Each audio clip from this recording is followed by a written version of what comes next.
Why hello everybody, how are we? My name is Unicorn Pondu, welcome back to another video. And of course Chantal uploaded another video titled, ironically, I'm so not ready to travel and bigger than ever, even though she said that she was smaller than Canada, which was her alleged highest weight. So, number one, already very confused. But with that being said, I guess let's see what Chantal has to say today, shall we? Hello, foodie beauties. Like for me, I don't like the situation I'm in. I wish I was able to change it a bit, but I didn't. So this is the situation I have to deal with. How am I going to make it comfortable? How am I going to make it good for myself, you know? Because it's crunch time and I'm just not ready. I'm just not ready. This is just going to be... I think we're a little bit past the fat stage. It's morbidly obese / death fat phase, unfortunately. Yeah, sorry. Hi guys, welcome back to another video. So the purpose of this video today is going to be talking about traveling as an obese person, somebody who's severely overweight like myself. Oh Lord, isn't that the understatement of the year? And how I managed to travel long distances, how I managed to travel at all as an overweight person. And I'm sure that there are a lot of obese people out there who would love to travel. Oh God, this is the last time I'm gonna be mentioning it, but it's just like this... this thing of, like, I bet there's a bunch of obese people. It's just, man, you're a little bit past that stage, unfortunately. But they're just afraid to for certain reasons, you know, albeit the stigma that goes along with being overweight, you know, the reception from public. I'm not sure how it's, you know, overweight people are treated in different countries, to the actual logistics of traveling, like the physical part, how it's hard, mobility wise, or plane traveling and stuff like that. Will you fit in the seats? And little fears, you know, fears that overweight people tend to have when it comes to traveling. So I'm just going to talk a bit about my personal experience, in particular in regards to my current trip coming up. Now, I will say I've been saying for, you know, months, I want to get ready for the trip. I want to lose some weight for the trip, because I 100% don't dispute the fact that, you know, if I lose weight, my mobility will increase greatly. I'll feel better. I'll be able to do a lot more. But as it turns out, I've been struggling a lot, and I haven't been able to meet my goal. And because any single time Chantal has to put in even a rice grain worth of effort, oh my God, I can't do it. Oh my, this is awful. Girl, either do it or not do it. You ordered Pizza Hut the other day. Yeah, that's how serious you're really taking this. But I'm still traveling. You know, we have the tickets from a long time ago, the hotel booked from a long time ago, and I still had a lot of fun when I went to Thailand. So how I did it, basically, I do still have some anxieties, of course, you know, like everyone else, but I know I might look super tired because I have allergies and I have no makeup on, eye makeup on right now.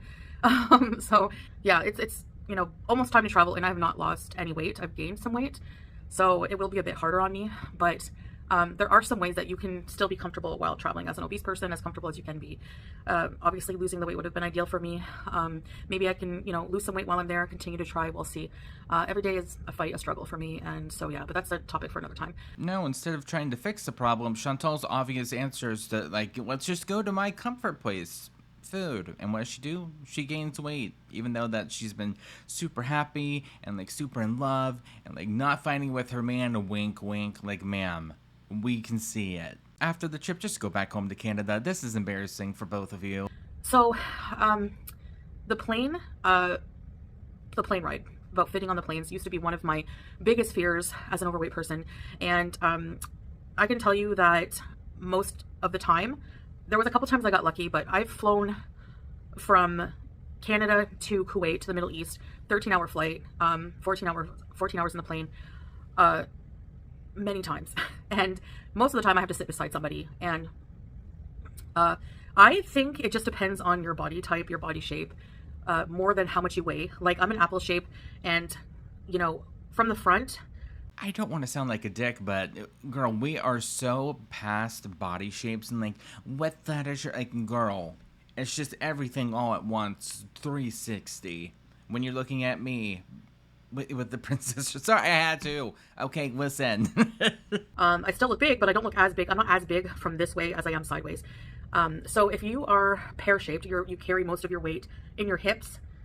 You're going to have a harder time, depending on your size, with the airplane seats that are very narrow, as opposed to somebody who carries most of their weight in the abdomen. You will probably need a seatbelt extender, but you can actually order one online. Just Google search seatbelt extender for the either a universal one or a particular airline you're looking for. They do sell them on Amazon for pretty cheap. Now, I don't mind asking. That's if you're not okay with asking for a seatbelt extender.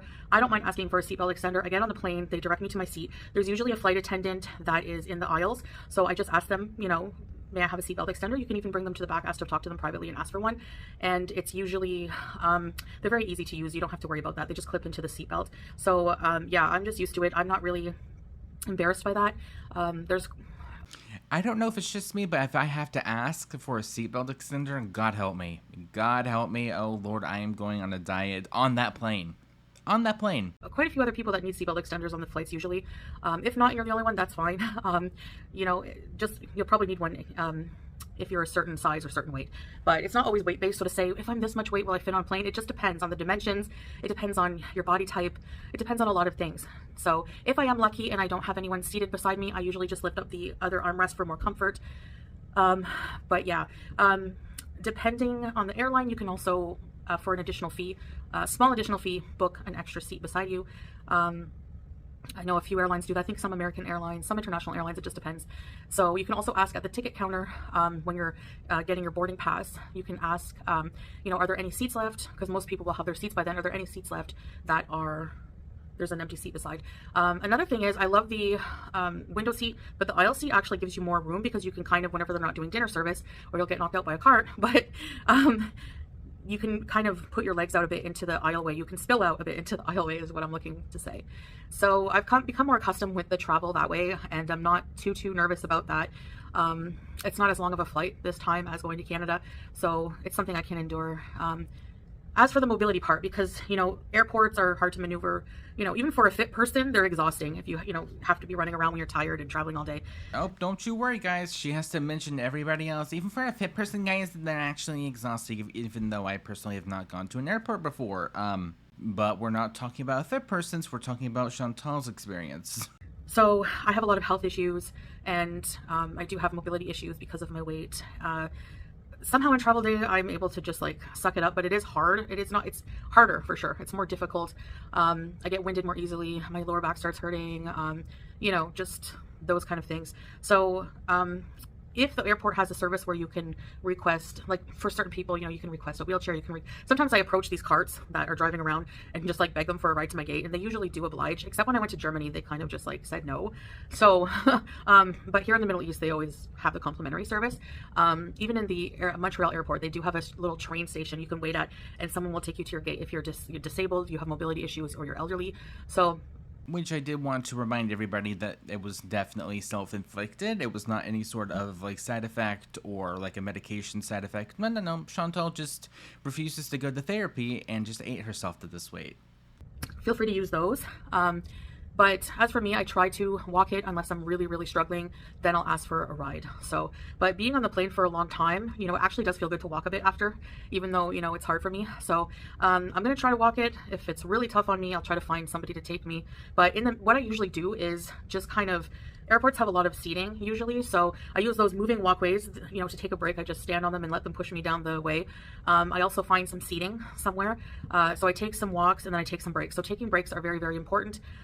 Staying hydrated, I always have water on me. Actually, right now talking, I'm pretty thirsty. So make sure you have a lot of water. For example, at the Doha airport here, there in Qatar, not here, but in Qatar, they have water stations that you can refill your water bottles for free. So be on the lookout for those near the washrooms. So that's what I do. So that's how I treat my mobility issues. Even when I was in Thailand, sometimes I didn't have a hard time walking around, and I could walk around for sometimes an hour, maybe 2 hours, even without sitting down. But that was just walking around looking at things, not vigorous walking. But sometimes I would be tired on certain days, and I would walk, and then I would sit, walk and sit, and just find anywhere to sit. One time we were walking on the street, and it was just really humid, and I was getting exhausted. And so I found these stairs, these steps leading to a business building, and I just sat on them for a minute, and God, out of all of the stupid filler content that they did in Thailand, that couldn't have been one of the shots. So, come on. Seriously. I was okay to get up again and walk. So taking breaks is very important. Know your limits with your mobility to make it more enjoyable for you. You know, ideally, like for me, I don't like the situation I'm in. I wish I was able to change it a bit, but I didn't. So this is the situation I have to deal with. How am I going to make it comfortable? How am I going to make it good for myself? You know, another thing I find, I don't know if like all obese people have this problem, but I'm always hot and I'm always sweaty. So I make sure to have I don't have it around here with me, but a personal fan, and make sure it's charged. Make sure your personal fan is with you at all times, especially in hotter countries. It's a lifesaver, especially walking around airports when you're, you know, doing more activity and you're sweaty. So yeah, that's pretty much how I deal with my mobility issues. I just make sure that I have take enough breaks, and I choose activities and scope out the areas on Google and check out like images on Google Image to make sure that there's enough seating.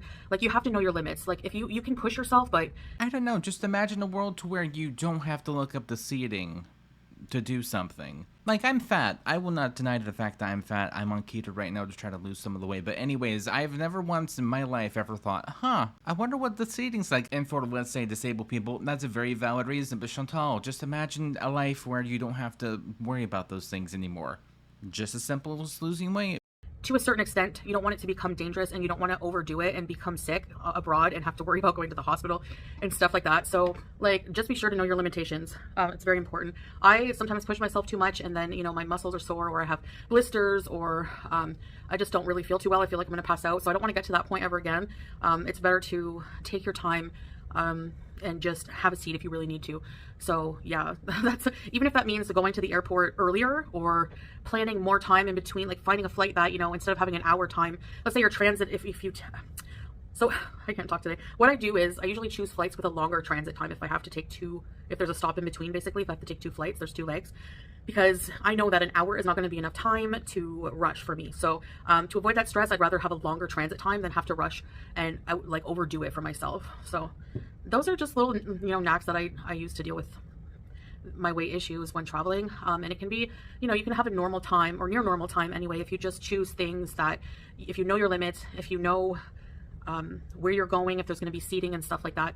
Another thing that I do is I, you know, use transportation. So like, I make sure that we go as close to the place as possible, get dropped off as close as possible. I don't want to exhaust myself. Oh my god, so whenever you go to Walmart, you don't go like 5 blocks down the road, you go to the actual parking lot? Oh my, I would have never thought about that. That would make life a lot easier, girl. Use all of my energy reserves and capabilities walking to the place, and then having to do a few more hours of walking around. So I make sure to, you know, it's kind of a little bit of extra money. For example, when we were in Thailand, you know, the metro was a lot cheaper than taking a Bolt or a taxi. But the Bolts and taxis in Thailand were not actually that expensive, so it didn't really make much of a difference, which is something I liked. You know, no matter how long the ride is, they had a set price, and it was usually only maybe 50 bahts more than taking the metro or something like that. So in Thailand, I took a lot of the taxis. I don't think we ever used public transportation because it was hot, it was humid. I knew that I wouldn't, and also there was other people around, be able to walk too far, especially like where our hotel was. It was kind of out of the way, so I didn't want to exhaust myself knowing that I'm not like a normal healthy person. And that's another thing. Know who you are and know your limits. That's so important. And don't be ashamed. Like, don't be comparing yourself to a healthier person and saying, like, I keep it in the back of my mind that yes, I would like to be like that. I would like to be healthier. Okay, but at the same time, while I'm living this, I have to accept what I am at the moment and try to enjoy myself regardless. So just, you know, I'm not saying be proud of your limitations, but just don't let them deter your traveling and ruin it for you. Don't be like ashamed, like, oh, I have to take, you know, I have these mobility issues, I need certain things. Like, don't be ashamed of that. And don't try to act like a thinner, more in shape person and do what they do. Just know what you need to do for you and do it, you know? Like for me, I don't think I could fathom, like, you know, taking public transportation, walking for a bit, getting on another metro, walking for a bit. Like, I have anxiety issues, and I also have mobility issues. So for me, that just wasn't ideal. So I just took I took the taxis, the Grabs, the Bolts, excuse me, and just have them drop you off right in front of the place. And then you can enjoy more of your time actually doing the activity instead of worrying about all those anxieties that you have being an overweight person with mobility issues and just getting there, you know? So yeah, you can save a few bucks, but for me, it's just wasn't feasible. So yeah, we put out the extra money for that. The transportation was important. So even if you have to balance something else, like if you have less shopping money, to spend more on transportation, if it makes your trip more enjoyable that way, then you do that. It's kind of like just checks and balances kind of deal. So yeah. Honestly, I have no idea what she just said. Only thing I heard was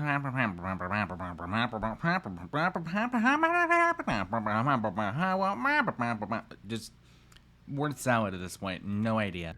So anyways, there's plenty of activities you can do that don't require, hiking in a mountain and stuff like that, things that you're just not physically able to do. Again, also, wouldn't it be great if you could hike up a mountain? That sounds like fun to me. You can find things, just an equal amount of things that you are physically able to do and still have fun on your trip as an overweight person. So I hope that quelled some of your anxieties. If you're overweight and you've always dreamed of traveling and you're waiting to lose weight to do it, there's always ways you can travel. So don't worry about that.